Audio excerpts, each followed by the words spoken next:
Oke, untuk kesempatan kuliah kali ini, saya tidak menyampaikan sendiri materinya. Jadi materi kuliah hari ini adalah tentang transpersonal communication.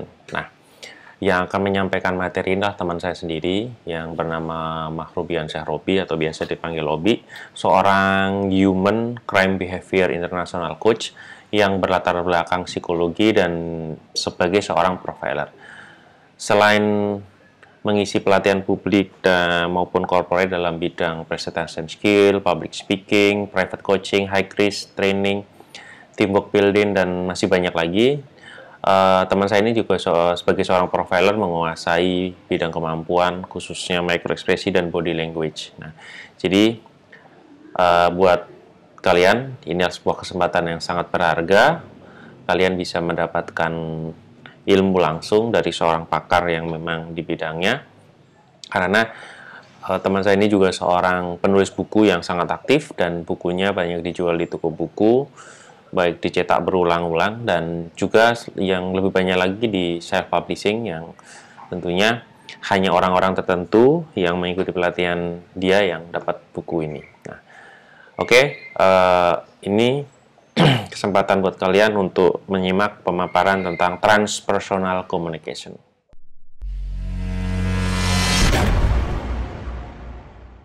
Transpersonal communication.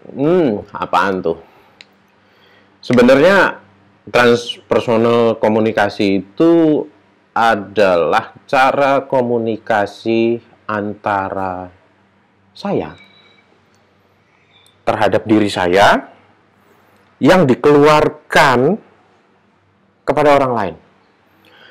Yang jadi masalah adalah banyak orang itu nggak ngerti tentang apa yang kita omongin, padahal di bayangan kita itu udah ngerti gambarannya gitu.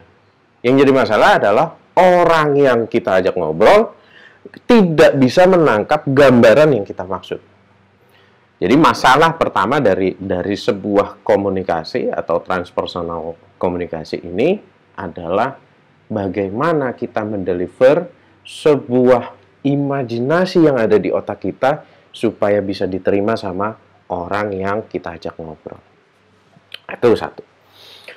Masalah yang kedua, tentang database komunikasi atau bahasa dari diri kita.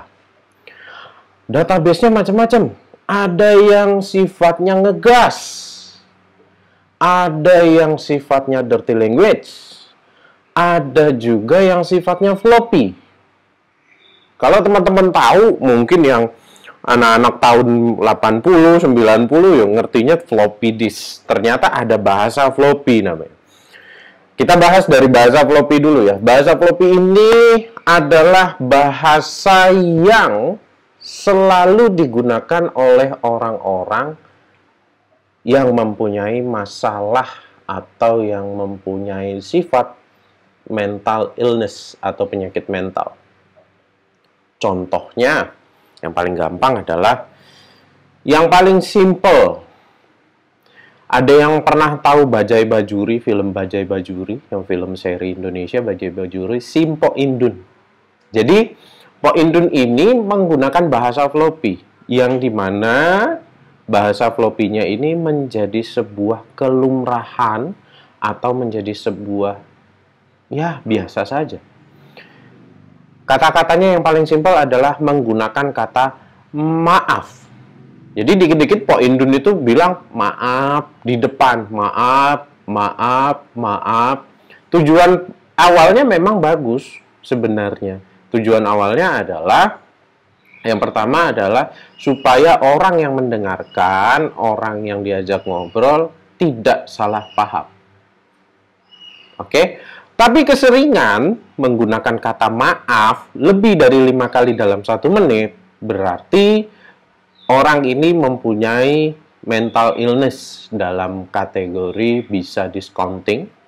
Jadi mental illness itu apa aja gitu kan? Ini bukan mengarah kepada psikopat atau apa segala macam, tapi mengarah kepada distorsi pikiran.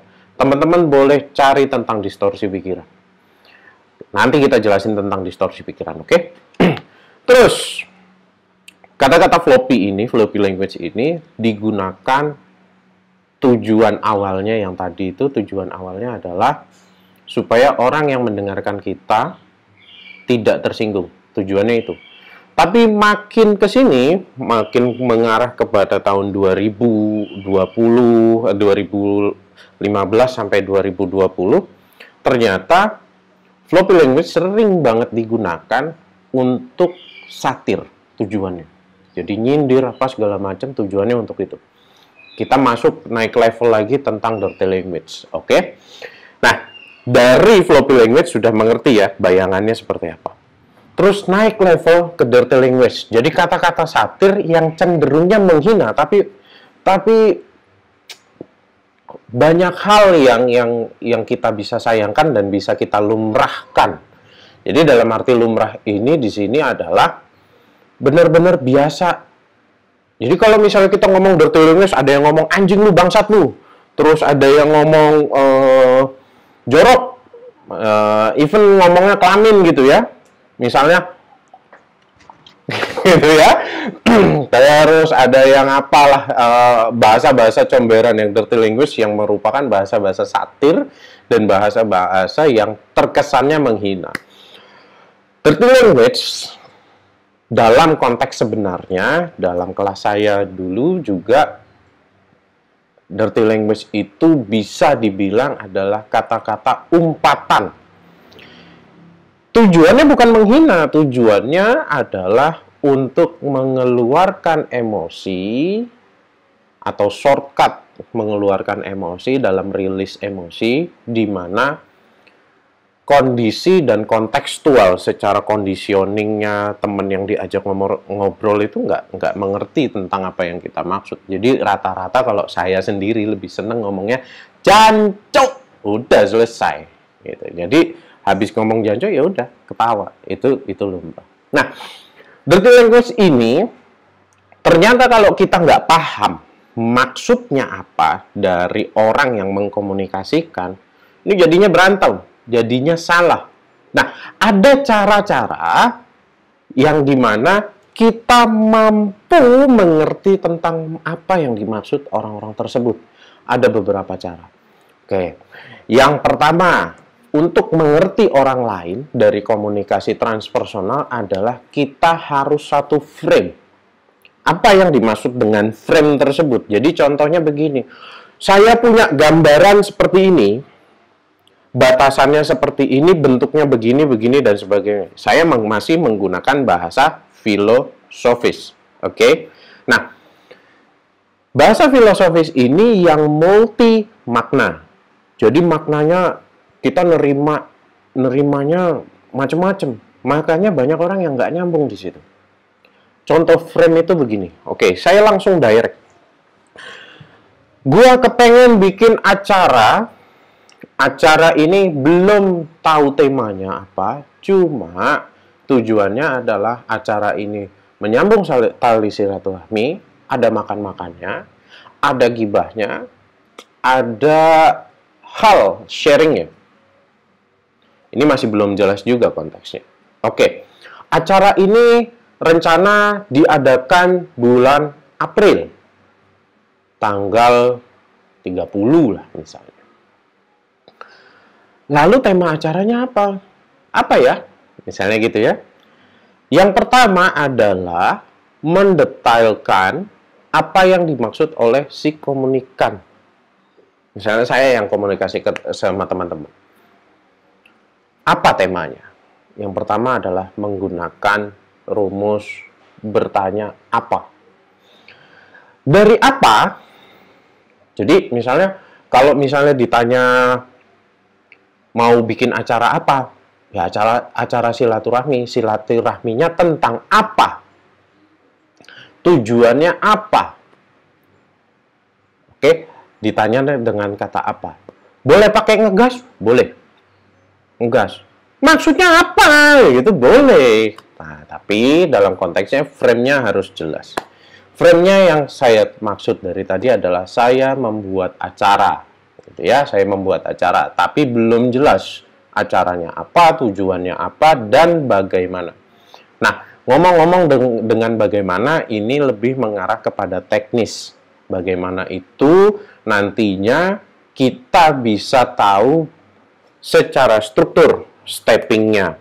Misalnya, contoh misalnya, kalau membuat acara, bagaimana caranya kita dapat uangnya, bagaimana caranya kita memesan tempat, bagaimana caranya. Jadi lebih ke arah kepada teknis ya. Kalau kita ngomong bahasanya dengan kata apa, itu lebih kepada mencari frame atau membentuk frame. Supaya apa? Persepsinya, visualnya sama gitu. Jadi satu tujuan. Istilahnya kalau kita ngomong tuh visi gitu ya. Nah, dari situ, dari apa, terus lanjut ke bagaimana. Baru lari ke step yang berikutnya adalah relevan atau enggak, ekologis atau enggak, efisien atau enggak. Jadi menggunakan 3 prinsip ini, ekologis, efisien, relevan. Nah, kalau masalah transformasi, masalah bagaimana saya mendeliver, ini harus dengan 2 orang.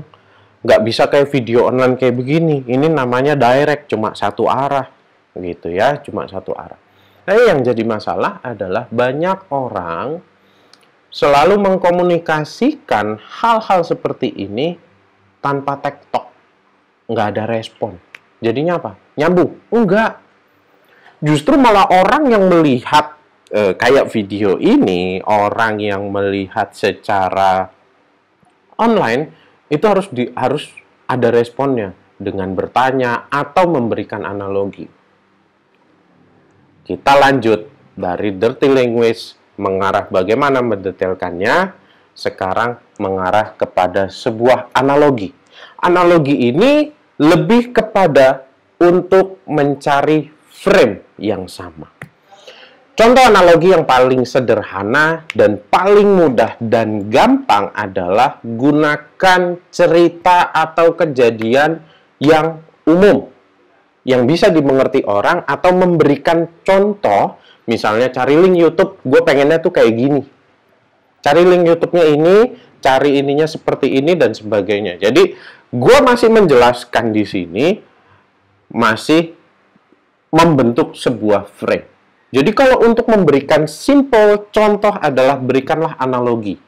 Jangan berikan tentang sebuah perumpamaan. Jangan diberikan perumpamaan, karena nggak akan nyambung.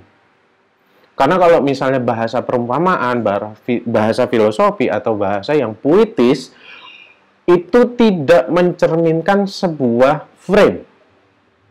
Tapi hanya sekedar buat pemaknaan orang itu aja. Jadi, untuk menentukan frame, supaya transformasinya bagus, apa yang saya pikirkan di sini, lalu bisa terbayang di teman-teman semua adalah memberikan analogi atau contoh. Yang simple adalah visual.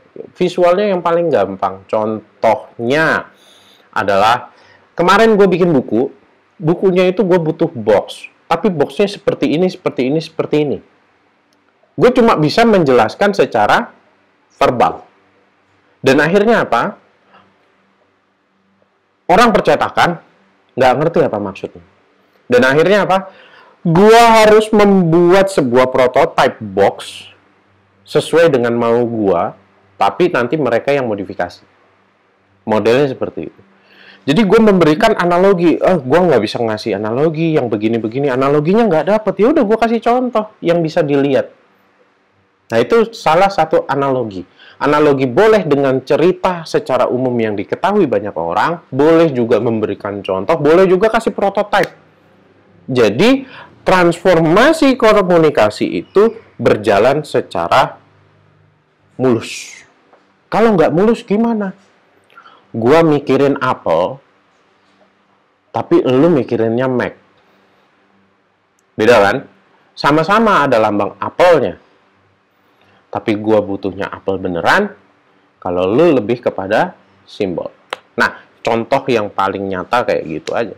Jadi, transformasinya bener, Apple. Cuma gue butuh Apple beneran, secara buah gitu ya, secara fisik.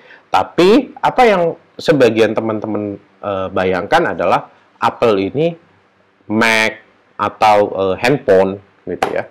Lebih mengarah ke situ. Jadi analogi merupakan sebuah acuan dasar dalam transformasi komunikasi. Jadi komunikasi yang bagus itu dibuat dari situ. Terus lagi, transformasi atau mendeliver komunikasi yang bagus itu kalau misalnya orangnya ngegas.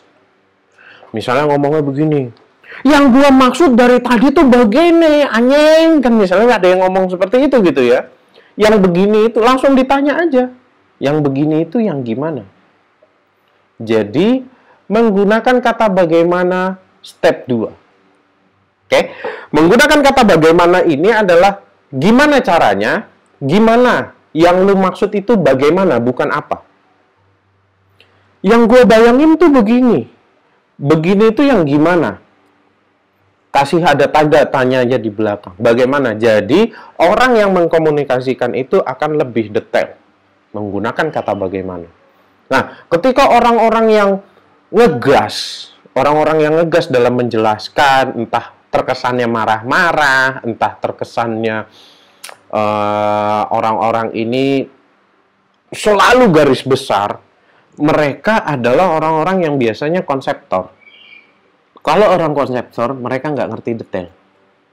Jadi harus diperjelas dengan bagaimana. Kalau bagaimana, mereka akan menjelaskan secara struktural. Step A, step B, step C, step D, modelnya seperti itu.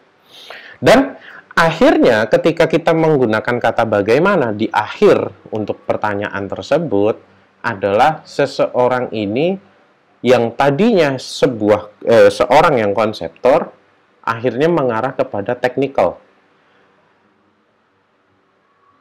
Yang jadinya nanti teman-teman yang diajak ngobrol sama orang-orang seperti yang kayak gini bisa memahami secara frame dan minta contohnya kalau bisa. Selalu minta contohnya. Apa yang lu maksud ini bagaimana dari sebuah gambaran box? Yang akhirnya gua harus keluarkan, gua harus membuat box itu sendiri untuk orang yang bisa melihat. Oke, balik lagi ke cara komunikasi yang memang bisa dimengerti oleh lawan bicara. Jadi kita semua hampir tahu lah. Ada teman yang suka ngegas, ada teman yang lemah lembut, ada teman yang setengah-setengah, baru dengar kata apa, udahlah pusing. Nah, itu harus dibenarkan, harus didetailkan, sampai benar-benar lu juga paham, dia juga paham. Kalau misalnya sama-sama nggak paham, ya stuck begitu aja. Apalagi yang diajak ngobrol, cewek. Susah coy bahasa kodenya. Oke, dari situ adalah kita menggunakan bahasa-bahasa yang apa dan bagaimana aja. Cukup dengan itu. Tapi kalau teman-teman yang ngegas, hindari menggunakan kata apa dalam pertanyaan. Jadi ketika misalnya gini, yang gua maksud itu begini. Misalnya, ada teman yang lagi ngegas begitu. Terus lu jawabin, maksud lu apa? Berantem jadinya. Beneran, jangan menggunakan kata apa sama orang yang ngegas. Oke? Gunakan kata bagaimana sama orang yang ngegas. Kalau misalnya ketemu lagi sama teman-teman yang ya rada-rada lemot gitu ya, rada-rada on gitu. Gunakanlah kata bagaimana dulu, baru apanya belakangan. Oke? Terus, menggunakan kata seperti. Ini mentransformasikan atau kita mencari sebuah analogi atau contoh. Cuy, yang lu maksud itu seperti ini bukan? Cuy, ini seperti gini. Kayak gini bukan? Istilahnya gitu. Ini kan bahasa seperti itu jamak ya, tapi ini kayak gini bukan maksud lu. Seperti itu aja sih. Oke, kalau ngomong transformasional, apakah teman-teman mempunyai pertanyaan yang pertanyaannya harus berbobot? Ada kata apanya, ada bagaimananya, ada analoginya. Oke, supaya jenis pertanyaan-pertanyaan atau dimulai dari mengubah kata supaya teman-teman semua bisa mengerti sebuah frame yang dimaksud. Oke, sampai sini dulu. Gue tunggu pertanyaannya.